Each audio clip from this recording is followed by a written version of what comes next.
We're standing in the McGraw Family Garden of the Senses, which recently opened on July 14th, 2019.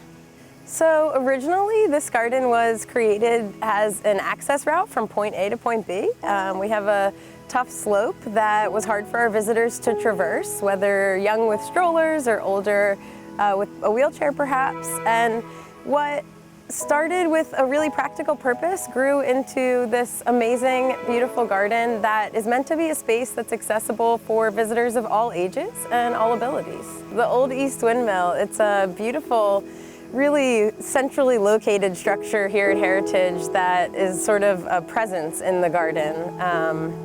We wanted to include water features for several reasons. One being you can hear them throughout the garden. They're a really orienting presence. As you move through this new space, you can use the water as a sense of orientation. And second, just another interactive feature. You can wheel your chair right up to the water. The kids have loved jumping right in and playing in the water. And it's just a really relaxing, therapeutic aspect of this garden. We worked with probably 8 partners local to Cape Cod in designing this garden, and before we even started construction, early on in the design process, we said, you all are our community here, what would you like to see out of this garden? How can this garden better serve the Cape Cod community?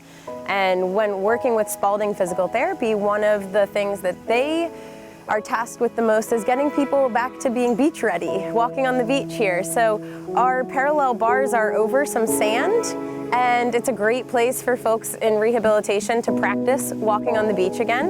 And in what better of a setting than this wonderful green space filled with high sensory and low sensory areas.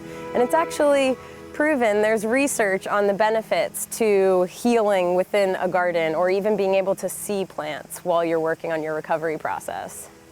So many things about this garden are my favorite, but I love how not only did it envelop the windmill, but it made the windmill garden feel like it was already a part of this new space.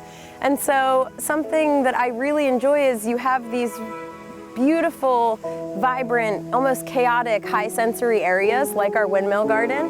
And as you pass through that space, you enter into sort of low sensory, just a green, lush palette that can be really calming. And so I kind of think of them as a palette cleanser, but again, all in our quest to provide a space for everyone in this garden. Some people might prefer the low sensory spaces where it's a little bit quieter, there might not be as much activity, and they can just sit and contemplate or process.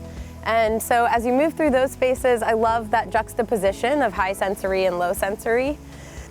I think there's just so many different little nooks and crannies in this garden to explore, and I think that's really exciting. As you come around a bend, you're just inspired by this new space.